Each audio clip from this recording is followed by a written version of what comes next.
The title on the screen, I think, pretty adequately expresses what tonight is going to be about and what so many of my thoughts in recent weeks have been about, because I really feel like we are living through a revolutionary time that is going to end up with us being one or the other. We're going, as a country, I'm talking about.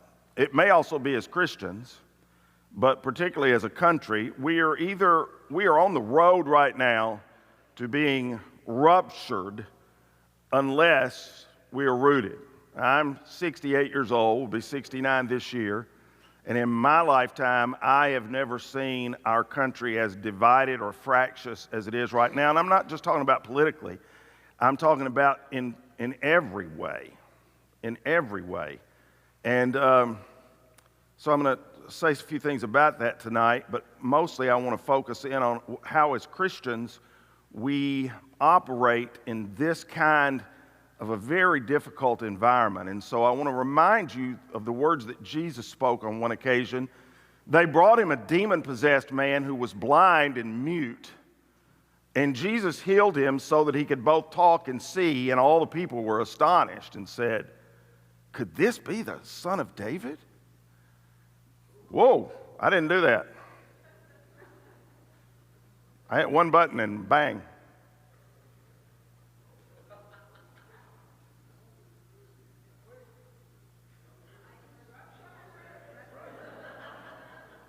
Well, I know what to do about that. I'll read the text. But when the Pharisees heard this, they said, "It is only by Beelzebub, the prince of demons, that this fellow drives out demons." Jesus knew their thoughts and said to them, "Every kingdom divided against itself will be ruined." Every kingdom divided against itself will be ruined. And every city or household divided against itself will not stand. Now, Abraham Lincoln was known for saying something similar to that in the Gettysburg Address. A house divided cannot stand, but he got that from the words of Jesus, who said every kingdom and every city and every household that divides against itself will not stand. If Satan drives out Satan, he is divided against himself. How then can his kingdom stand? And the obvious implication there is that even if Jesus' kingdom divides just like Satan's, it cannot possibly stand. And if I drive out demons by Beelzebub, by whom do your people drive them out? So then they will be your judges. But if it is by the Spirit of God that I drive out demons, then the kingdom of God has come upon you. A short time after that, you'll remember that Jesus was standing before Pilate, and Pilate could not understand that if he was who he claimed to be, why he was standing there about to be arrested, beaten, crucified, murdered, and buried. And Jesus said, "Well, here's the reason. I'll explain that for you. My kingdom is not of this world. If it were of this world, I would fight." So keep those two passages in mind with everything else I'm going to say tonight. We're living through a revolution that is going to transform everything about us that I think we don't fully quite understand yet.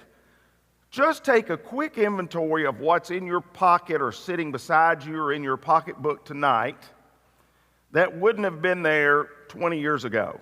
That's just one generation. You have a supercomputer next to you.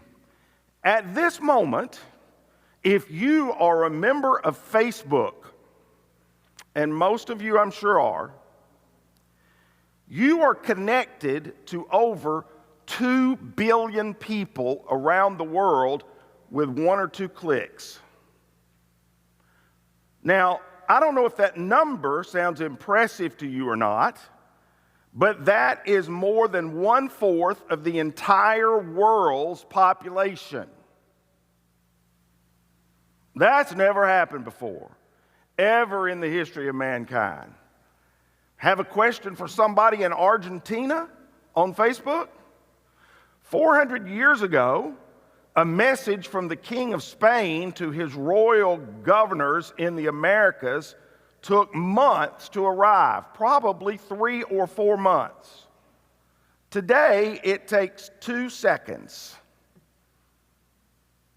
In fact, the King of Spain is on Twitter, and you can tweet him yourself. It's at Casa Real. Go ahead if you want. This is a different world. It just is. You planning on going maybe to Juneau, Alaska? Well, good luck for one thing, because you can only get there by airplane or boat. There are no roads that take you into or out of Juneau, Alaska. But if you want to fly there or boat there, you could do that, but you will definitely need directions. It is the most messed up place you have ever seen trying to get around in. It really is. And you can even choose directions on your Google Maps to be read to you street by street, turn by turn, in Morgan Freeman's glorious voice. You can. And if driving is too much of a hassle for you, you can just make one click on this supercomputer in your hand and order up Uber. And as the driver named Phil is coming up to you, Morgan Freeman will say, "Phil is here," so that you feel safe. Real-time satellite imagery gives him, if you've ever ridden on Uber like I have many times, actual live data as to which route to take based on traffic and everything else. In-laws driving you crazy? You can catch the 7th inning of the Braves game under the table. Just be polite every now and then and sort of look up and smile and nod. I know, I've done it. It's amazing the world we're living in now.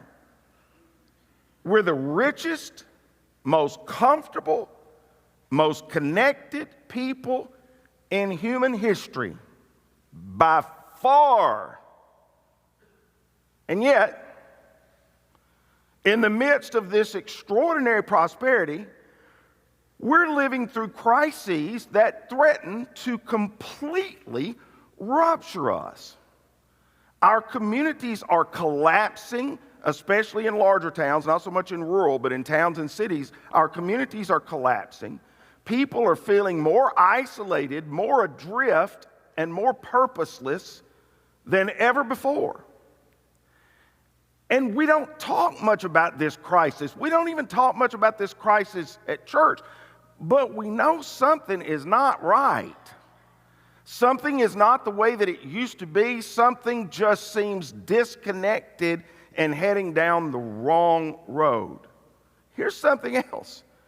Despite the absolutely astonishing medical advances and technology that have taken place in the last few years, people are alive now because of medical technologies that would have been dead years and years ago. I'm one of them. Despite so many medical advances and technologies that for a long period of time raised the American life expectancy from 40 to 50 to 60 to 70 to 78, its peak. And the technologies are even better now than they were when it reached its peak. But in the last few years, it has started back down. And it's now 76. And people say, well, that was COVID. No, it wasn't. No, it wasn't COVID. Do you know what has caused the big difference? The decline in life expectancy? What is the big deal there? It's related, according to the 2022 data, to three culprits: Alzheimer's, suicides, and unintentional deaths. Now, what does unintentional deaths mean? Drug, alcohol-related, fentanyl, abortion. That's what it means. So watch this. We're killing ourselves, literally, on purpose and accidentally. We live in possibly the greatest times ever with all this technology and things so much easier for us. And yet we're more isolated than we've ever been. And our life expectancy is going down, and it's going down because we're killing ourselves through suicide, drug addiction, alcohol addiction, primarily. We're literally dying of despair and hopelessness. And that's not even to mention the incredible data about how we're having less sex and making fewer babies, a lot fewer babies, both of which, across all human history, are indicators of when a society is in decline. They're no longer producing children. So, what in the world is going on? This is not all about politics. It's about so many different things. Political discontent is nothing new in American history. Aaron Burr shot Alexander Hamilton on the streets of New York in public. We have always had political dissent, but there is something different about the way Americans view policymakers today. And let me kind of help prove that to you. Answer honestly. Don't answer out loud. Don't raise your hand or anything. But inside, did you have a visceral reaction when you saw either of the people on this screen? Or did you have a visceral reaction when you saw either of the people on this screen? And I didn't even put up the big two because I wasn't about to do it. We're really divided, aren't we?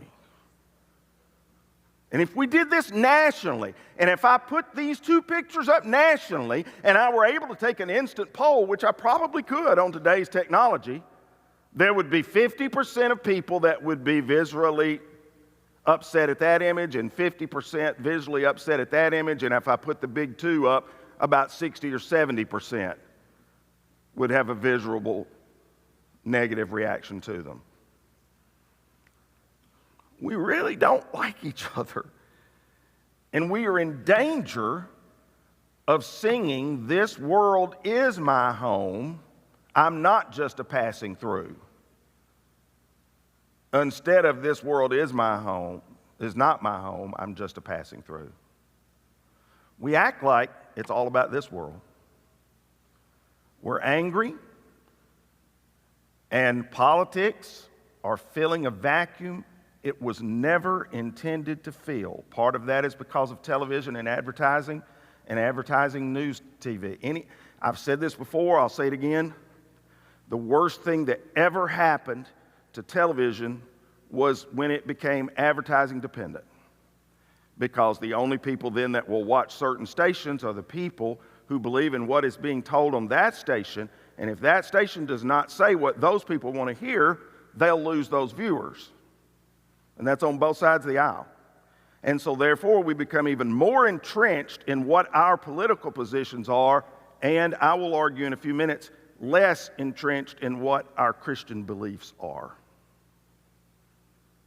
One begins to dominate over the other. And we can't fix this with new legislation. We don't need a new program. We don't need a new department. We don't need another election. We probably need to not have any more elections for a while.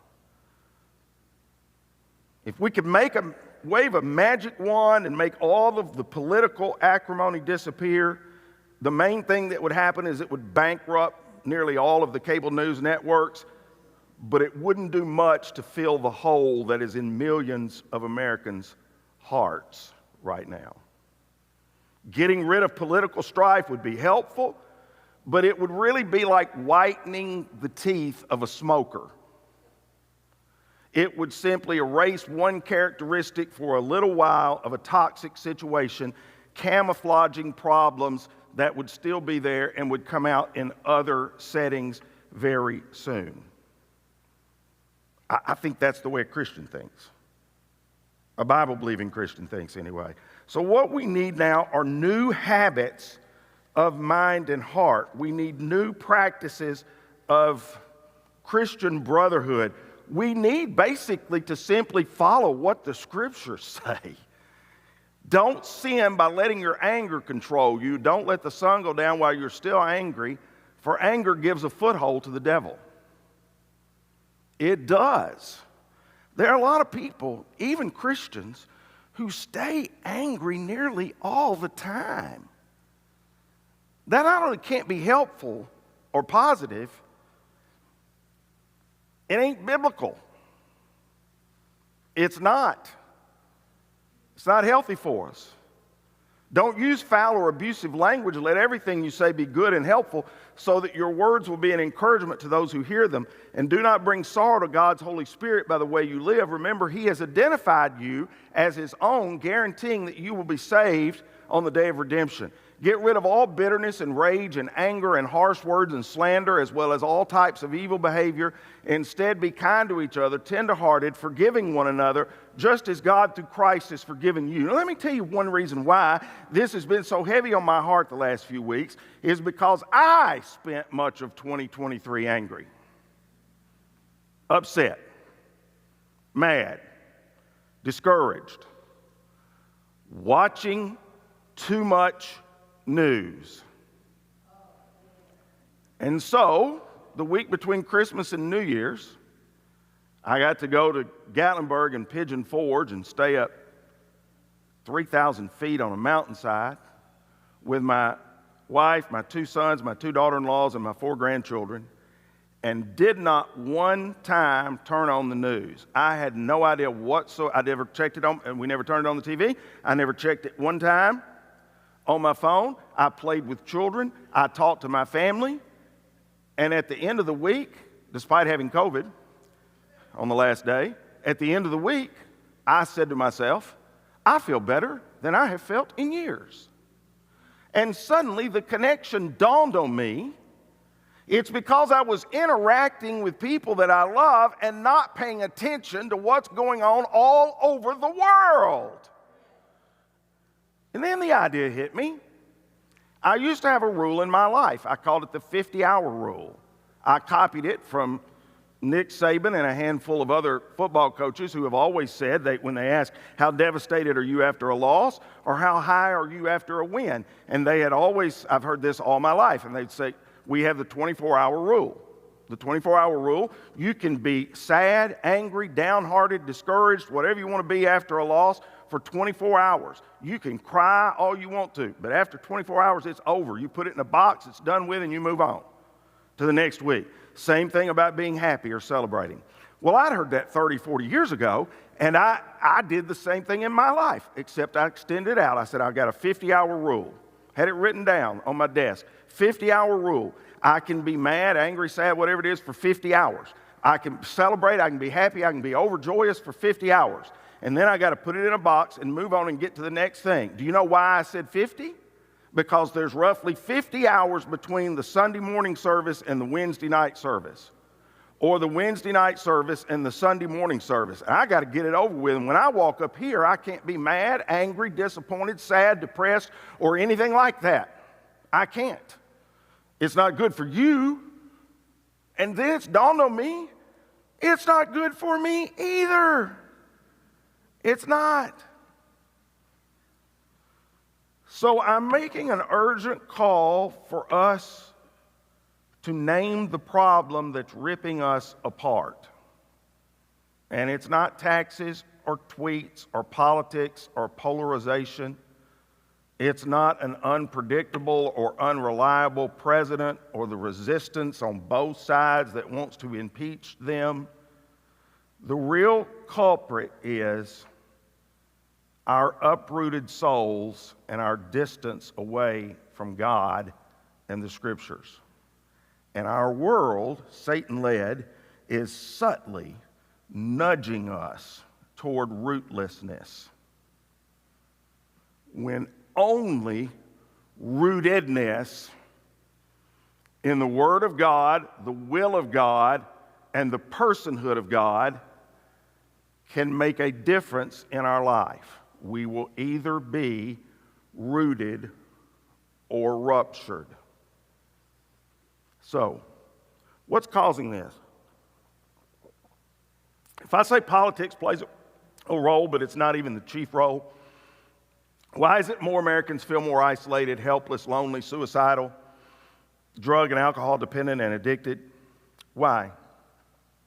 Than 25 years ago, or half a century ago, despite all the advances we have and all the technology and all the ways we have to live longer. Why? What's causing it? I think there's nobody better to consult, and you've heard me talk about this man's work in his book many times, than Harvard social scientist Robert Putnam, who has been chronicling the collapse of American communities and neighborhoods for 35 years now. And he asks the big questions in life. I've read this book 2 or 3 times. He asks the big questions in life, like what makes life livable in a big, diverse democracy like ours, where we're all so different? What are the ties that bind us together, and what causes those ties to unravel or fray? Why are so many indicators of social collapse currently spiking? So he wrote this book in the mid-1990s when he was taking note of a curious phenomenon. While there were more bowlers in America as the share of population than ever before, that is per capita, there were more people who knew how to bowl and occasionally bowled in America in the early 1990s than there had ever been in our nation's history before. But bowling leagues were collapsing everywhere. And now they're virtually gone. And so he used that as the reason for the title, Bowling Alone. People were doing the same things, but they were doing them alone, not together.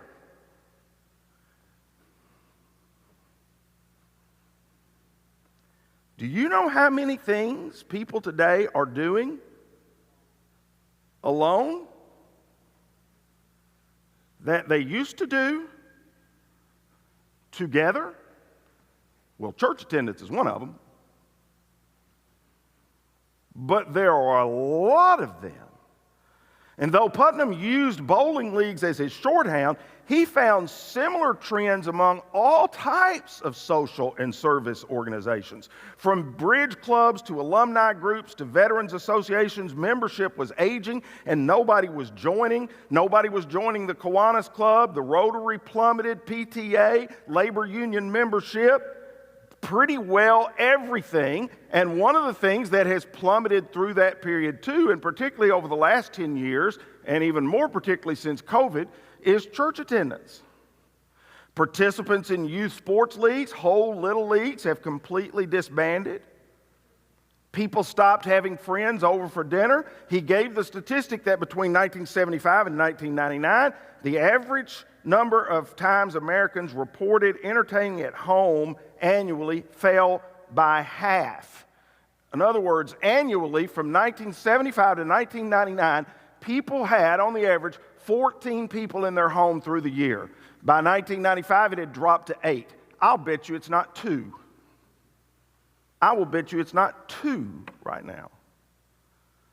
Likewise, inside families, there's been a marked decline of families eating together, vacationing together, even watching TV together.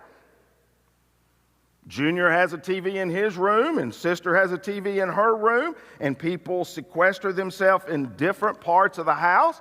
And so what has happened is network television has completely collapsed because of individual preference and people doing things where everybody used to gather around the Cosby Show, or they used to gather around some big TV show or some big TV miniseries. Nobody does anymore. They're not even making them anymore because of individualism. And these trends in declining family and social life have coincided with a broader erosion of trust in nearly every American institution. Certainly the government, certainly the schools, certainly the church, certainly the family, 3 of the 4 that God created in the book of Genesis. So, recently, Putnam wrote his newest book, Our Kids, based on his previous discovery. And he argues that our understanding of this term, it's the reason he used that title, Our Kids, has also changed in recent decades. And as I read what he wrote, I couldn't help but think that is absolutely so true. He said that in the 1960s when he was growing up, that if somebody in the neighborhood said, we should build our kids a pool, that meant the whole neighborhood would come together and they would have a neighborhood meeting and the parents would come together and decide, and that happened in my neighborhood when I was growing up in the 60s.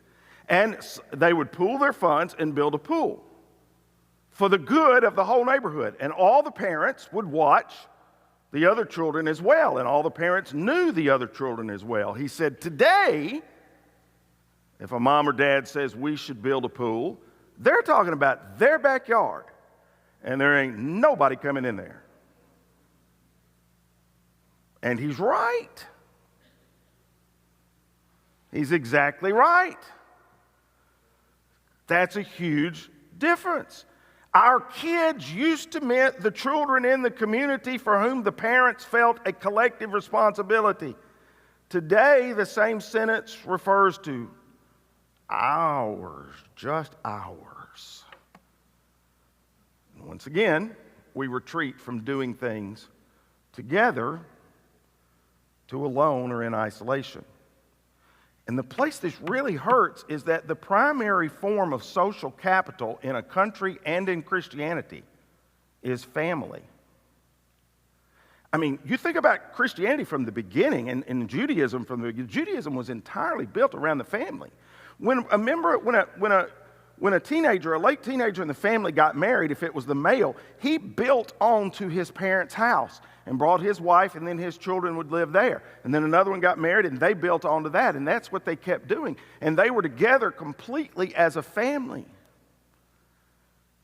That's the society God built from the beginning of Genesis. And that's the way most countries began. And Putnam wrote, and I quote, all these changes in family structure have produced a massive class-based decline in the number of children raised in 2-parent families during the past half century or so. And the educational, economic, and spiritual and social consequences of that are off the chart, absolutely off the chart. And so Ron Haskins and Isabel Sawhill of the left-leaning, left-of-center Brookings Institute a few years ago proposed a 3-step rule book for modern American life. This didn't come from Bible bangers. This didn't come from conservatives. This didn't come from James Dobson's organization. This came from the left. Finish high school, get a job, any job, because working leads to more working, which leads to better jobs, which leads to a better economy for you personally and for everybody else, and get married before having children. That's the 3. Finish high school, get a job, keep a job, get married before having children. Guess what? That's also biblical values and makes good sense for the common good. And when people follow that pattern, and crucially in that order, things generally turn out pretty well. And so some of you are old enough to remember back in the 60s during the civil rights movement, Senator Patrick Moynihan, who was a very liberal Democrat representing New York in the city for more than 2 decades, came out with Beyond Civil Rights. It became simply known as the Moynihan Report, which in 1965 documented the nationwide breakdown of the African American family. And he took a flood of heat on this, coming from his own constituents and his own people. He was the one who then said, for the first time, well, everybody is entitled to their own opinion, but they're not their own facts. Because the facts in his statistics and his research were impeccable. And he said, family structure, out-of-wedlock birth rates, and marital failure are the root of almost every social ill. Oh, by the way, God would agree with that. He said, this is not to deny that some economic structural issues, such as the evaporation of coal and industrial jobs, and some institutionalized racism, have also contributed to the cultural breakdown we are observing, but that the main causes are out-of-wedlock birth rates and marital failures and a loss of family structure. It has been proven by economists for the last half century over and over again that the quickest route to poverty is out of child wedlocks by teenagers, out of childbirth by teenagers.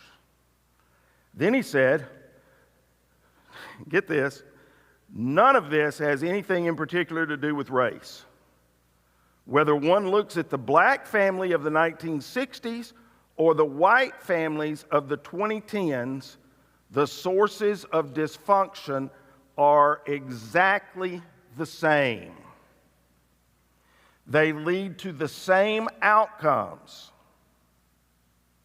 regardless.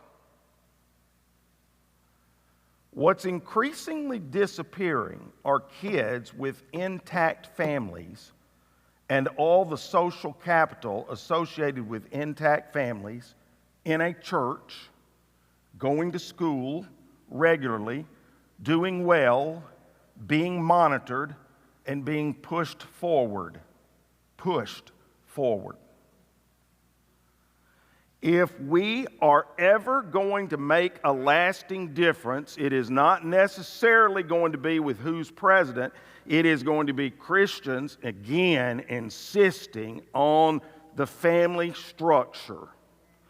We must get back to what God said about the family. And if we don't, we will be ruptured, no matter who is president, no matter who is in any political office, because what is taking us down, whether you're listening to the informed research of the right or of the left, is the same thing.